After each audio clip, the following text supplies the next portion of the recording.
उत्तराखंड के उत्तरकाशी में सुरंग में फंसे 41 मजदूरों को निकालने के लिए चल रहे रेस्क्यू ऑपरेशन का शुक्रवार यानी 24 नवंबर को 13वां दिन है।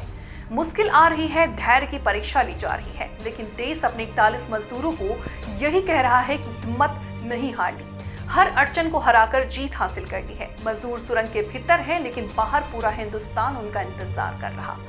ड्रिलिंग के रास्तों से लोहे की रॉड आने की वजह से मशीन खराब हो गई थी। दिल्ली से एक्सपर्ट बुलाकर उन्हें ठीक कराया गया और अब पाइप डालने का काम फिर जारी है। कल गुरुवार को 23 नवंबर ऐसा माना जा रहा था कि मजदूरों को शाम तक निकाल लिया जाएगा, लेकिन मशीन में खराबी आने की वजह से ऑपरेशन बीच में रुक गया। अधिकारियों का भी कहना है कि सब ठीक रहा हो तो दिन ढलने तक ऑपरेशन कंप्लीट होगा। हिमालय की चोटी पर बसा उत्तरकाशी गंगा और यमुना दोनों नदियों का जहां उद्गम स्थल है। उत्तरकाशी जो देवभूमि है और यहाँ हजारों तीर्थयात्री पवित्र धाम के दर्शन के लिए आते हैं। उत्तराखंड के उसी उत्तरकाशी को पूरा देश टकटकी लगाए देख रहा। बार बार उम्मीद बनती है कि जल्द सुरंग में फंसे 41 मजदूर बाहर आने वाले हैं, लेकिन अचानक कोई अड़चन इंतजार को और बढ़ा देती है। एक बार फिर धैर्य की परीक्षा शुरू हो जाती है। दिवाली की सुबह सुरंग के भीतर मलबा गिरने के बाद 41 मजदूर फंस गए थे। हादसे के करीब 300 घंटे से ज्यादा वक्त बीत चुके हैं।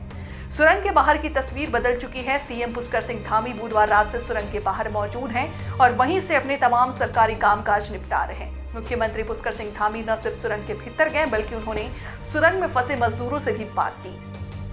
पुष्कर सिंह धामी जब रेस्क्यू ऑपरेशन का जायजा लेने के लिए सुरंग के अंदर जा रहे थे तो पहले उन्होंने प्रवेश द्वार पर बोखनाथ बाबा के आशीर्वाद लिया और उसके साथ अंदर दाखिल हुए थे। इतना ही नहीं, ऑपरेशन टनल से जुड़े विदेशी एक्सपर्ट अर्नोल्ड डिक्स ऑपरेशन को रोज लीड करने से पहले सुरंग के बाहर बनाए गए इस मंदिर में आकर आशीर्वाद लेते हैं।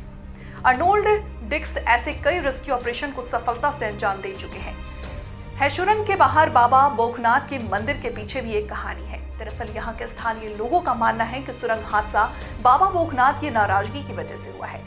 स्थानीय लोगों के मुताबिक 4 धाम ऑल वेदर रोड प्रोजेक्ट के लिए बन रही सुरंग के निर्माण में मंदिर को तोड़ दिया गया था।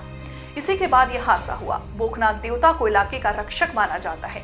स्थानीय लोगों के कहने के बाद सुरंग के बाहर ये मंदिर स्थापित किया गया था। धर्म और विज्ञान कहीं भी कोई कसर नहीं छोड़ी जा रही है, लेकिन बार बार रेस्क्यू ऑपरेशन में अड़चन आ रही है। देश के मन में सवाल है कि जब बुधवार रात तक ये बताया जा रहा था कि किसी भी वक्त सुरंग के भीतर से खुशखबरी आ सकती है, तो फिर अचानक क्या हो गया।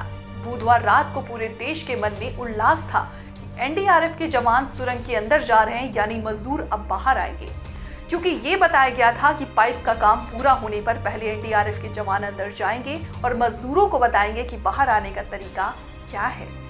ऐसा इसलिए था क्योंकि इन्हीं पाइप के जरिए सुरंग के भीतर एक और सुरंग बनाई जा रही है और 800 mm के एक पाइप से रेंगते हुए मजदूरों को बाहर आना है। लेकिन फिर हुआ क्या? हुआ ये कि जब 8वां पाइप वेल्डिंग करके सुरंग के बीचों बीच मलबे में ड्रिल किया जा रहा था, तो वहीं अचानक लोहे की रॉड आ गई और रॉड की वजह से ड्रिलिंग करने वाले अमेरिकी ऑगर मशीन खराब हो गया।